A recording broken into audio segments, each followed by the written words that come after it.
da Daniela para você, professor Marcos. Então, Fabiola, a primeira coisa é a gente ter clareza de que é uma maratona, não é uma corrida de 100 metros rasos.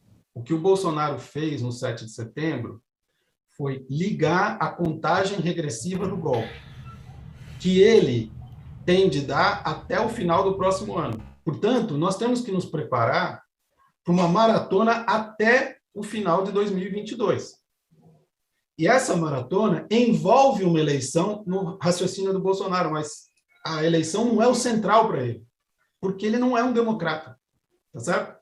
Então, nós não podemos contar que alguém que não é um democrata faça raciocínios meramente eleitorais. Do outro lado, o campo democrático só faz raciocínio eleitoral. E por isso está perdendo o jogo. Né? Como eu disse na entrevista para a Folha, o campo democrático está jogando amarelinha e o Bolsonaro está construindo um octógono de MMA para começar massacrando o juiz do Supremo Tribunal Federal, certo? Então, nós estamos jogando dois jogos diferentes. Então, a questão da Daniela, para que isso serve? Porque precisa de um pacto político.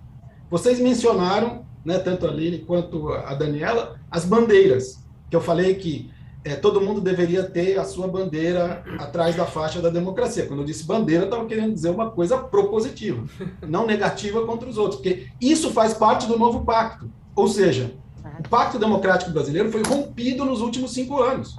Rompido. E ele precisa ser refeito. E ele não vai ser refeito só em eleição.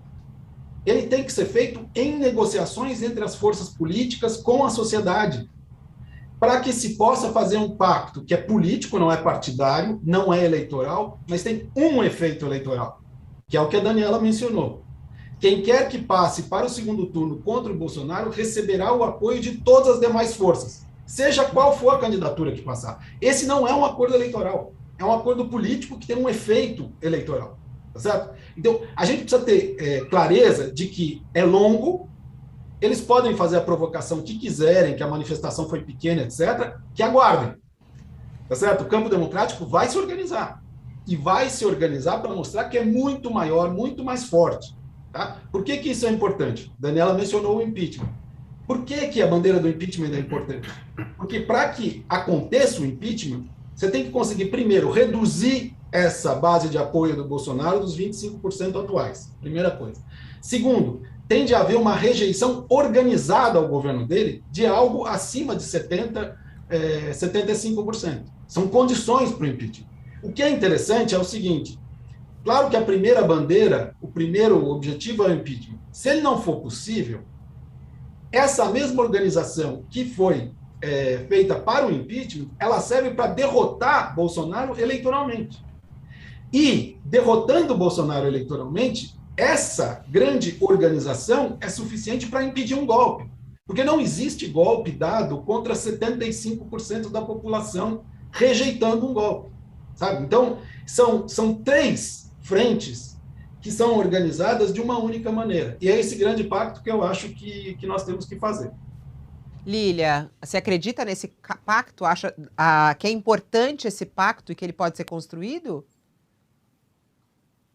Eu acredito e eu acho que ele tem que envolver outros agentes sociais, né? Eu não sei se Marcos e Daniela estavam na manifestação de ontem, mas uma coisa me chamou muita atenção, não sei se vocês compactuam comigo, que eu vi a população, as pessoas LGBTQI+, muito organizadas por lá, vários grupos muito bonitos, e me causou muito estranhamento que a imprensa não falou disso.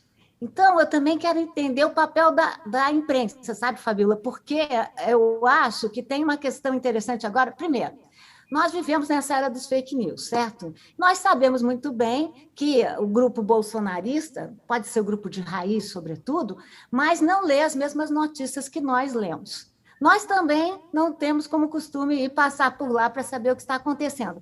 Nesse mundo dividido, uma manifestação fraca, como a manifestação de ontem, tem peso, Marcos. Eu concordo com você que é maratona, mas eu já vi muita gente falando assim, gente, hein, os bolsonaristas estão fortes mesmo. O pessoal da esquerda não consegue, né? Tem até aquela brincadeira, essa eu achei boa, né? Que era a primeira manifestação em home office. Vocês viram isso? Foi que era boa uma essa. brincadeira, um meme que Ou rolou é a por aí, eu manifestação adorei. com distanciamento social também, né? Que o Mandetta estava Com liberado para ir distanciamento assistir. social. Virou piada. Que pôde ir.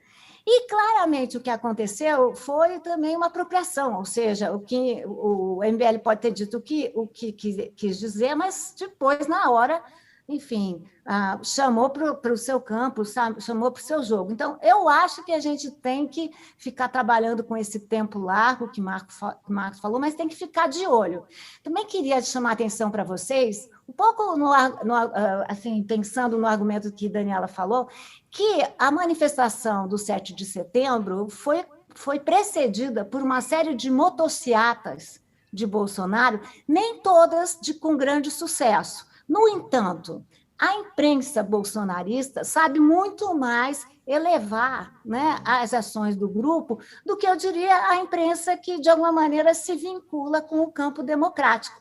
Então, eu acho que a gente precisa aqui de um acordo ainda maior e que inclua, por exemplo, pautas da população negra, pautas LGBTQI+, também, ou seja, essa maratona vai ser uma maratona com obstáculos de todo tipo, né? Então, eu penso que dá tempo, mas não desse jeito como a coisa está se mostrando, né? E não com tanta briga. Eu queria lembrar, como historiadora que sou, que na história do Brasil, a direita sempre fecha junto e leva. A esquerda sempre divide, né? Então, acho que a gente também tem que ficar esperta com essa nossa utopia, né? Bom,